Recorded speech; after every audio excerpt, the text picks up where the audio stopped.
एक दिन की बात है। सुरेश अपने गांव के बाजार में घूम रहा था।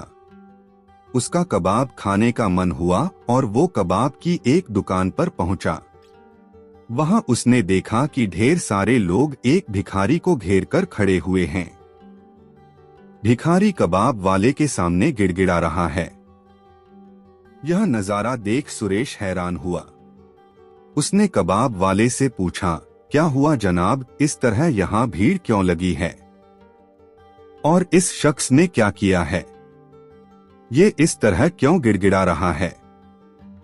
कबाब वाला बोला, कुछ देर पहले ये भिखारी मेरे पास आया और इसने मुझसे मेरे चूल्हे पर अपने साथ लाई रोटी सेंकने की इजाजत मांगी।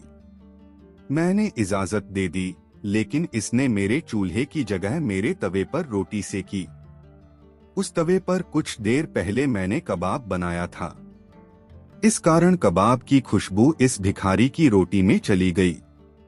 मैं उस खुशबू के पैसे मांग रहा हूँ, ये दे नहीं रहा। सारी बात जानने के बाद सुरेश भिखारी से बोला, क्यों तुम्हें पता नहीं है कि हर चीज का मोल होता है? जब भी दूसरों की वस्तुएं इस्तेमाल की जाए तो उसका मोल चुकाना पड़ता है। तुम्हें भी चुकाना पड़ेगा। सुरेश की बात सुनकर कबाब वाला बहुत खुश हुआ। भिखारी यह बात सुनकर अपने कुर्ते की जेब टटोलने लगा। उसकी जेब में कुछ सिक्के पड़े थे जो उसकी दिन भर की कमाई थी। उसने वे सारे सिक्के निकाले और कबाब वाले की ओर बढ़ाने लगा। तब सुरेश ने उसके हाथ से सिक्के ले लिए और बोला, तुम्हारी तरफ से मैं इन्हें ये सिक्के दे देता हूँ। भिखारी ने सारे सिक्के सुरेश के हाथ में दे दिए। सुरेश उन सिक्कों को कबाब वाले के कान के पास ले गया और खनखनाने लगा। उन सिक्कों की खनक सुनने के बाद कबाब वाला बोला, अब जरा मुझे ये सिक्के हाथ में लेने दो। नहीं जनाब, इस भिखारी ने आपके कबाब की खुशबू ली थी, उसे खाया नहीं था। इसलिए आप भी सिक्कों की खनखनाहट सुनिए, उसे लेने का हक आपको नहीं है। यह कहकर सुरेश ने सिक्के वापस भिखारी के हाथ में दे दिए। कबाब वाले का मुंह उतर गया था। भीड़ सुरेश की तारीफ करते हुए वहां से छंट गई।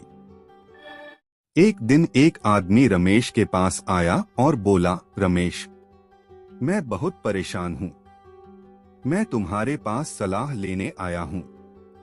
बताओ तुम्हें क्या परेशानी है? रमेश ने पूछा। मेरी परेशानी मेरा घर है। मैं एक बहुत ही छोटे से घर में अपनी बीवी और 3 बच्चों के साथ रहता हूँ। घर में इतनी कम जगह है कि वहां रहना मुश्किल है। लेकिन इतने पैसे मेरे पास नहीं है कि बड़ा घर ले सकूं। अब तुम ही बताओ कि मैं क्या करूं? आदमी ने अपनी परेशानी बताई। उसकी परेशानी सुनकर रमेश ने पूछा, क्या तुम्हारे पास मुर्गियां है? हाँ है। तो आज से तुम उन्हें अपने घर के बाहर नहीं, अंदर रखना, रमेश शांत भाव से बोला। आदमी हैरान था, मगर उसने सोचा कि जैसा रमेश कह रहा है वैसा ही करके देखता हूँ। उस शाम घर पहुंचकर उसने सारी मुर्गियां घर के अंदर रख लीं। मुर्गियों के घर के अंदर आ जाने से उस छोटी जगह में उनका गुजारा और मुश्किल हो गया। 1-2 दिन किसी तरह बिताकर वह फिर रमेश के पास पहुंचा और बोला, रमेश, तुमने जैसा कहा वैसा मैंने किया। मुर्गियां घर में डाल लीं। लेकिन मुर्गियों के घर में आने के बाद तो और भी हाल बुरा है। बताओ अब मैं क्या करूं? रमेश ने फिर बड़ी शांति से पूछा, तुम्हारे घर में बकरियां हैं? हाँ है। तुम बकरियों को अब घर के अंदर ले जाओ। आदमी हैरान होकर रमेश को देखने लगा। जैसा कह रहा हूँ वैसा करो, रमेश बोला। आदमी घर लौट आया और जैसा रमेश ने कहा था वैसा ही किया। सारी बकरियां घर के अंदर डाल ली। अब घर में और जगह न बची थी। सब के सब बहुत परेशान थे। कुछ दिन उसी तरह रहने के बाद आदमी फिर रमेश के पास पहुंचा और थोड़ा गुस्से में बोला, मेरा घर भर गया है। मुर्गे और बकरियों के कारण घर में रहना मुश्किल हो गया है। पाँव रखने को भी जगह ना बची है। उसकी बात पर ध्यान दिए बगैर रमेश ने पूछा, तुम्हारे घर गधा है तो क्या उसे भी घर में डाल लूं? आदमी थोड़ा गुस्से और थोड़ा हैरानी में बोला। हाँ, रमेश ने मुस्कुराते हुए जवाब दिया। आदमी घर चला गया और गधे को घर में डाल दिया। मुर्गियों, गधे और बकरियों के साथ किसी तरह उसने और उसके परिवार ने कुछ दिन गुजारे। सब बहुत परेशान थे। जब रहा न गया तो आदमी फिर रमेश के पास पहुंचा और बोला, ये कैसी सलाह दी है तुमने? जीना मुश्किल कर दिया है। मैं ही गधा था जो तुम्हारे पास सलाह मांगने आया था। क्या घर में बिल्कुल जगह नहीं? रमेश ने पूछा। मैंने तुमको पहले ही बताया था कि मेरा घर बहुत छोटा है और हम इंसानों के रहने के लिए भी वहां जगह नहीं। ठीक है, तो ऐसा करो कि उन मुर्गियों, बकरियों और गधे को घर से बाहर निकाल दो। आदमी ने घर लौटकर मुर्गियों, बकरियों और गधे को घर से बाहर निकाल दिया। उसके कुछ दिन बाद वह फिर रमेश के पास आया और उसका शुक्रिया अदा करने लगा। रमेश, तुमने सच में कमाल की सलाह दी थी। अब सच में मैं और मेरा परिवार उस छोटे से घर में बहुत खुश हैं। उन जानवरों को घर से बाहर निकालने के बाद हमें घर में काफी जगह लगने लगी है, जहां हम आराम से रह रहे हैं, बिना किसी शिकायत के। अब हमने सीख लिया है कि जो पास है उसका कैसे सही तरीके से प्रबंध करें और उसके साथ कैसे खुश रहें। शुक्रिया। जो स्रोत हमारे पास हैं, हमें उसका सही प्रबंधन सीखना चाहिए। एक दिन सागर जी अपने गांव के बाजार में घूम रहे थे। वे हमेशा की तरह अपनी हाजिर जवाबी और चतुराई के लिए मशहूर थे। बाजार में चलते हुए सागर जी को एक दुकानदार ने रोका और कहा, क्या आप मुझे यह बता सकते हैं कि मैं अपनी दुकान में ज्यादा ग्राहक कैसे ला सकता हूँ? सागर जी ने थोड़ी देर सोचा और फिर मुस्कुराते हुए कहा, तुम्हारी दुकान के बाहर एक बड़ा सा ताला लगा दो। दुकानदार हैरान हो गया और बोला, लेकिन सागर जी, अगर मैं दुकान को ताला लगाकर बंद कर दूंगा तो ग्राहक अंदर कैसे आएंगे? सागर जी ने हंसते हुए कहा, ताला मत लगाओ, बस एक बड़ा सा ताला बाहर लटका दो और एक बड़ा सा बोर्ड लगा दो जिस पर लिखा हो, सिर्फ बुद्धिमान लोग ही इस ताले को खोल सकते हैं। दुकानदार ने सागर जी की बात मान ली और अगले दिन दुकान के बाहर एक बड़ा सा ताला और बोर्ड लटका दिया। गांव के लोग जब बाजार आए तो उन्होंने ताला और बोर्ड देखा और यह जानने के लिए उत्सुक हो गए कि आखिर यह ताला कैसे खुलता है। एक एक करके सभी लोग ताला खोलने की कोशिश करने लगे। दुकानदार ने ध्यान दिया कि दुकान के बाहर लोगों की भीड़ जमा हो गई है। दुकानदार ने मुस्कुराते हुए सागर जी को देखा और पूछा, सागर जी, अब मैं क्या करूं? सागर जी ने कहा, अब जब सभी लोग यहाँ इकट्ठा हो गए हैं तो ताला खोल दो और उन्हें दुकान के अंदर आने दो। दुकानदार ने ताला खोला और लोगों को अंदर बुलाया। सभी लोग दुकानदार की बुद्धिमानी से प्रभावित हुए और उसकी दुकान से खरीदारी करने लगे। दुकान की बिक्री बढ़ गई और दुकानदार बहुत खुश हुआ। सागर जी ने मुस्कुराते हुए कहा, देखो, एक ताले और थोड़ी सी चालाकी ने तुम्हारी दुकान को कितना मशहूर कर दिया। हमेशा याद रखना, चतुराई और बुद्धिमानी से काम करने पर हर समस्या का हल निकल आता है। एक गांव में एक धोबी रहता था। उसके पास एक गधा था।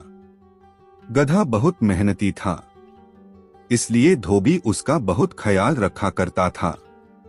धोबी के घर के पास ही एक संगीतकार का घर था।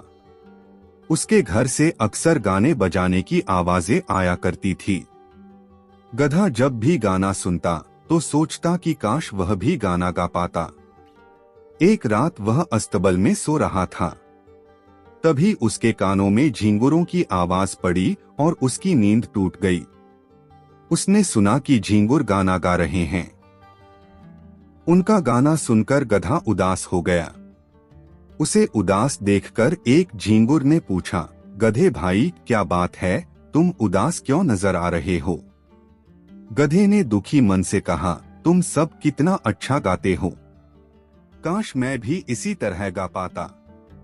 तुम भी गा सकते हो गधे भाई, कोशिश करके देखो, झींगुर ने कहा।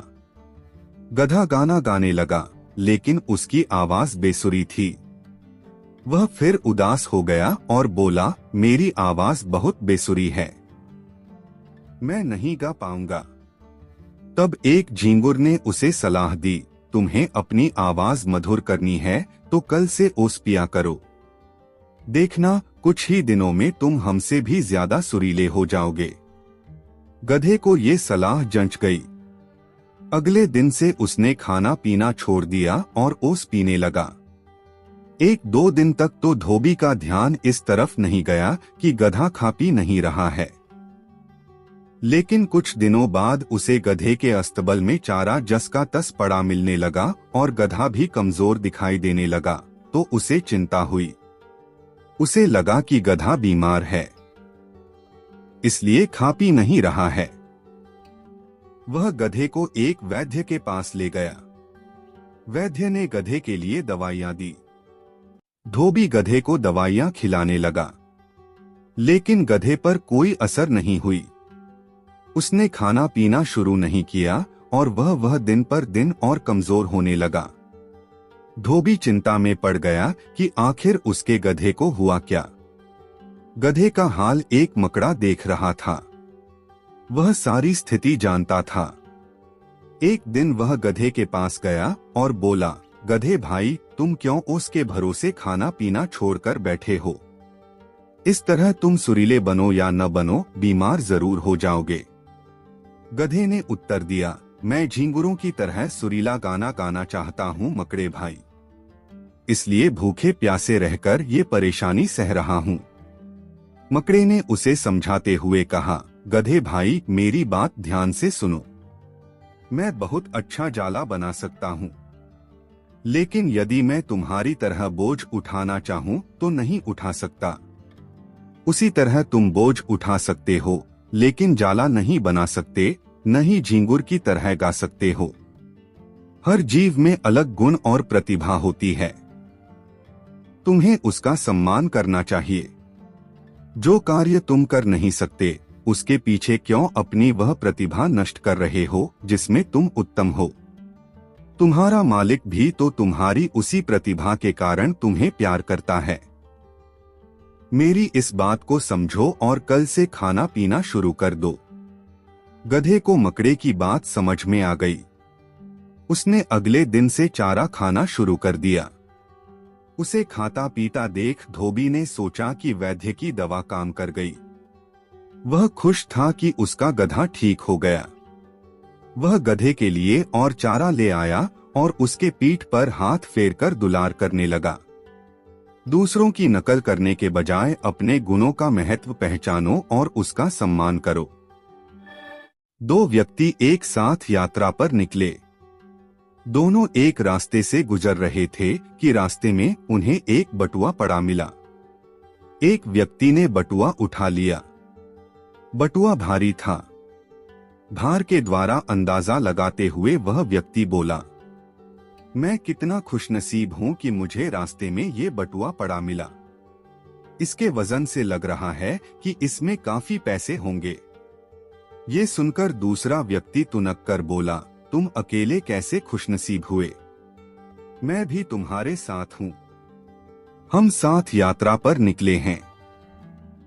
यात्रा के दौरान हमें जो भी वस्तु मिले, अच्छी या बुरी, उस पर हम दोनों का अधिकार है। इसलिए इस बटुए पर हम दोनों का अधिकार है।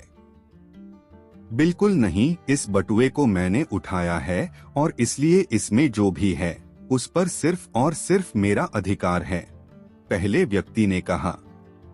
दोनों में बहस होने लगी। तभी अचानक उन्हें कुछ लोगों की आवाज सुनाई पड़ी, वो रहा मेरा बटुआ। वही है चोर जो मेरा बटुआ लेकर भाग रहे हैं। दोनों ने पलटकर देखा, लठ पकड़े लोगों की भीड़ उनकी तरफ आ रही थी। उन्हें देखकर पहला व्यक्ति डर गया और कहने लगा, अगर ये लोग हम तक पहुंच गए तो बटुआ चुराने का इल्जाम डालकर हम दोनों की पिटाई करेंगे और हमारा बटुआ छीन लेंगे। अब हम क्या करें? ये सुनकर दूसरा व्यक्ति बोला, हमारा नहीं तुम्हारा बटुआ।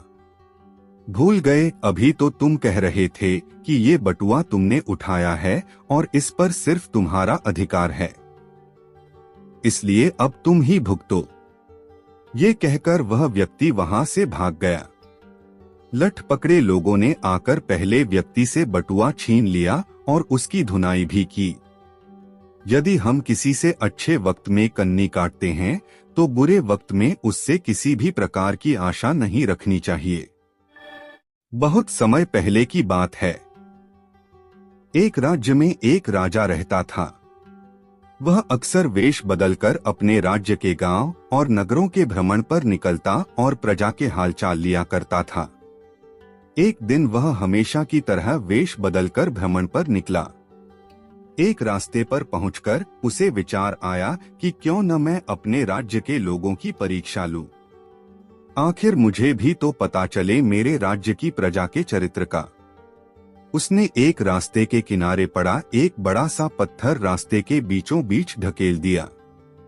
रास्ते के बीचों बीच आ जाने की वजह से पत्थर ने आधा रास्ता घेर लिया था।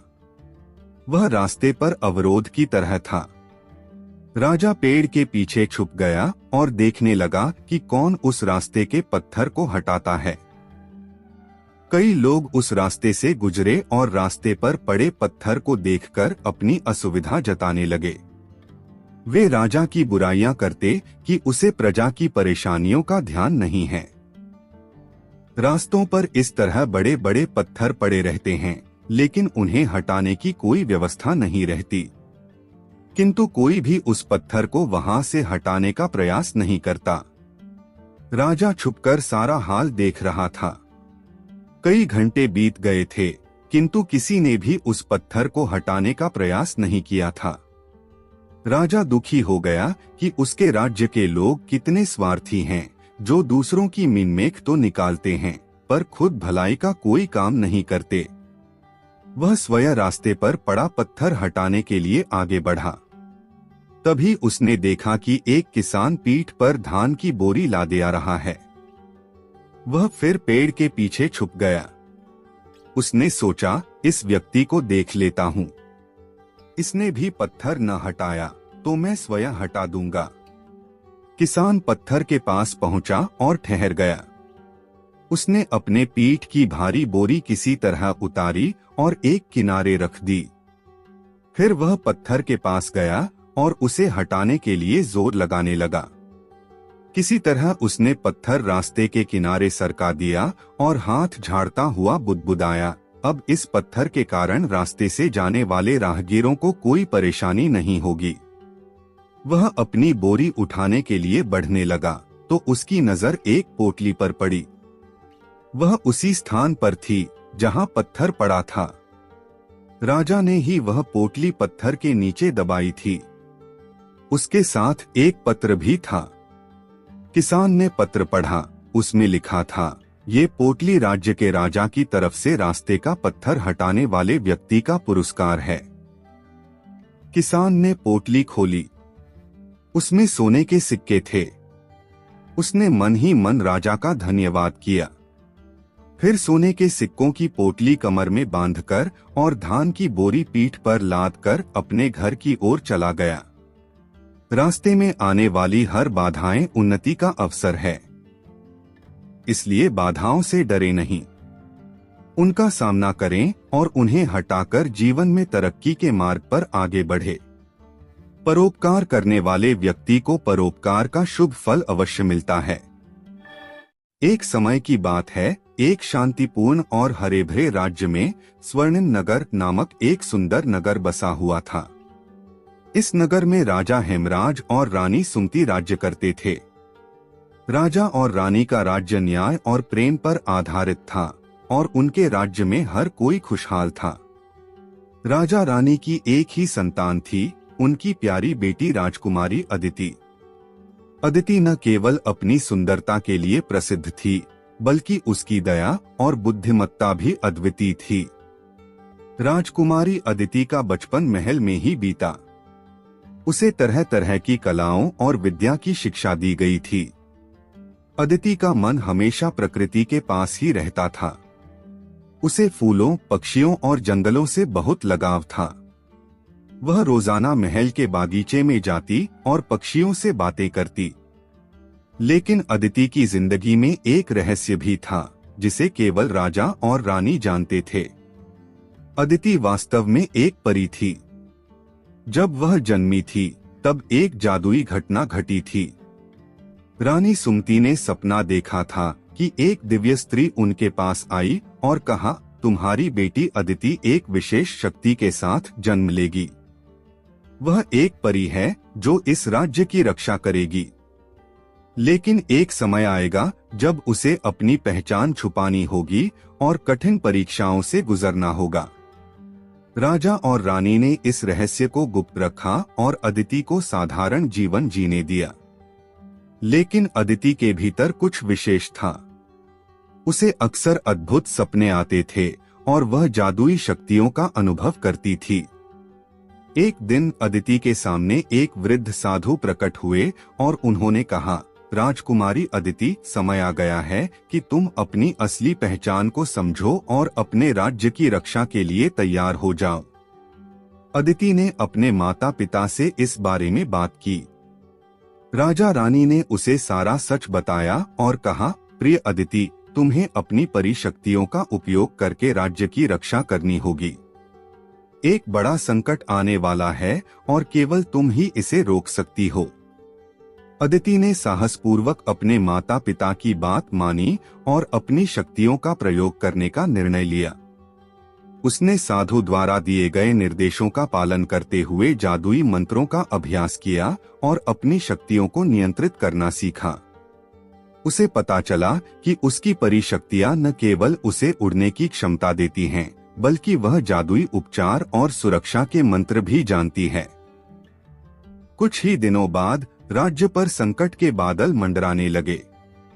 एक दुष्ट जादूगर, जिसके पास अत्यधिक शक्तियां थीं, स्वर्णिम नगर पर कब्जा करने की योजना बना रहा था।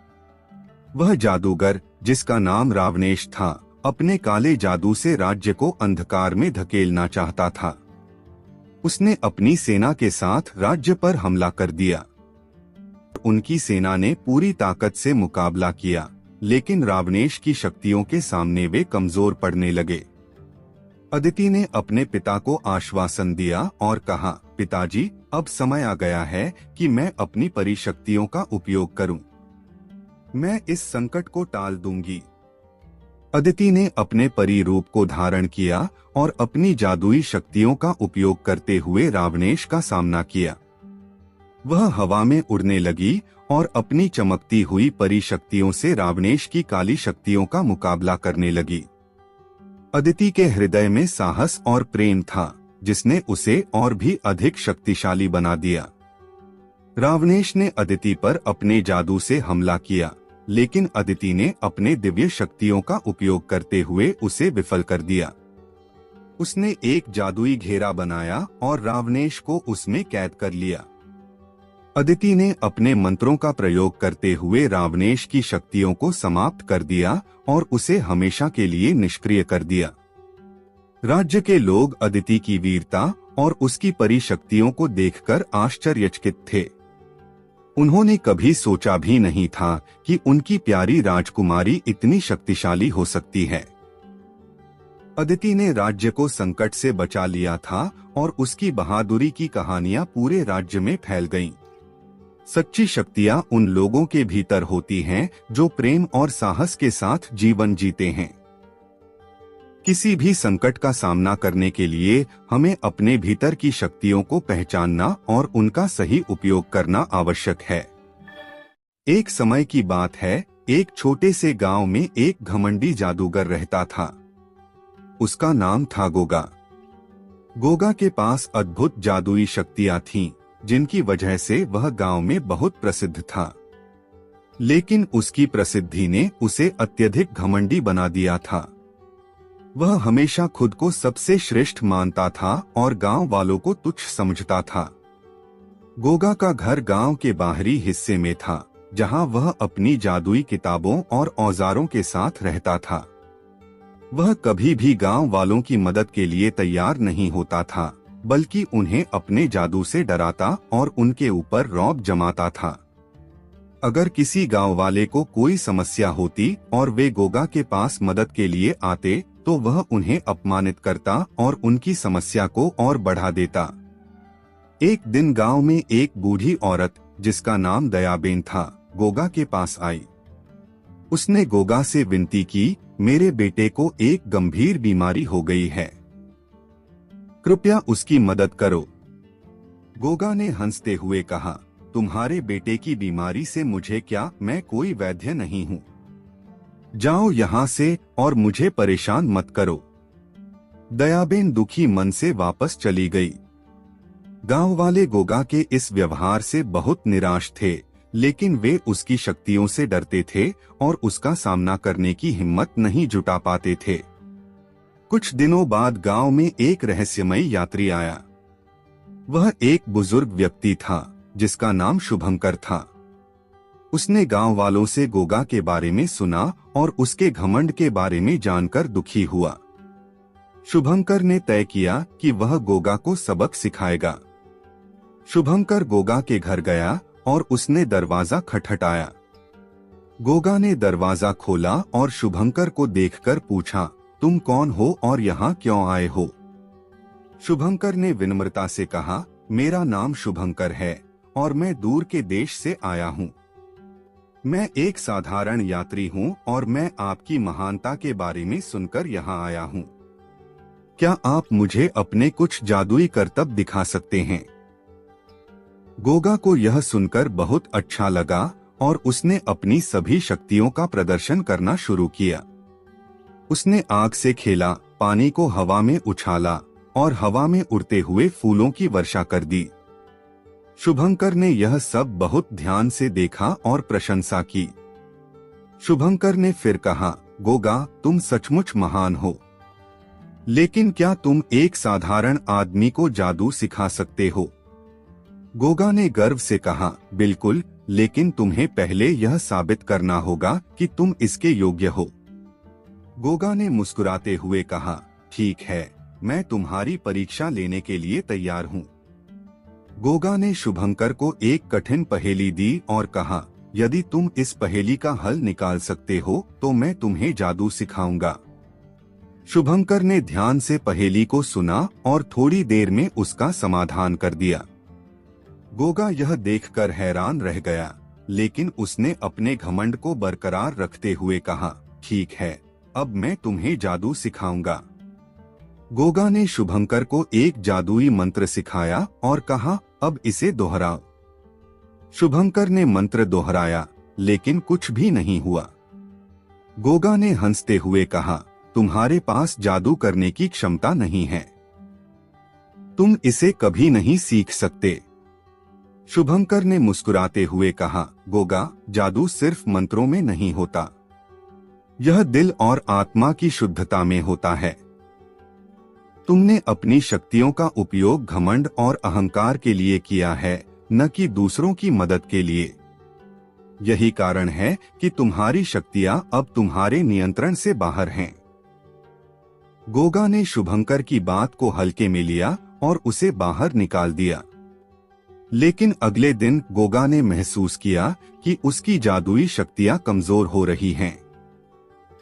वह जितना ज्यादा जादू करने की कोशिश करता, उसकी शक्तियां उतनी ही कम होती जाती। गोगा को अपनी गलती का एहसास हुआ और उसने गांव वालों से माफी मांगने का निर्णय लिया। उसने सबसे पहले दयाबेन से माफी मांगी और उसके बेटे की बीमारी ठीक करने के लिए अपनी बची हुई शक्तियों का उपयोग किया। गोगा का घमंड टूट चुका था। अब उसने दूसरों की मदद करने का संकल्प लिया। गांव वाले गोगा के इस बदलाव को देखकर बहुत खुश हुए और उन्होंने उसे माफ कर दिया। शुभंकर ने भी गोगा के इस परिवर्तन को देखा और उसे आशीर्वाद दिया। उसकी जादुई शक्तियां उसे वापस मिल गई। उसके बाद वह हमेशा अपनी जादुई शक्तियों से लोगों की मदद करने लगा। घमंड और अहंकार हमें दूसरों से दूर कर देते हैं और अंततः हमारी अपनी शक्तियों को भी कमजोर कर देते हैं। सच्ची शक्ति दूसरों की मदद करने और सदा विनम्र बने रहने में है।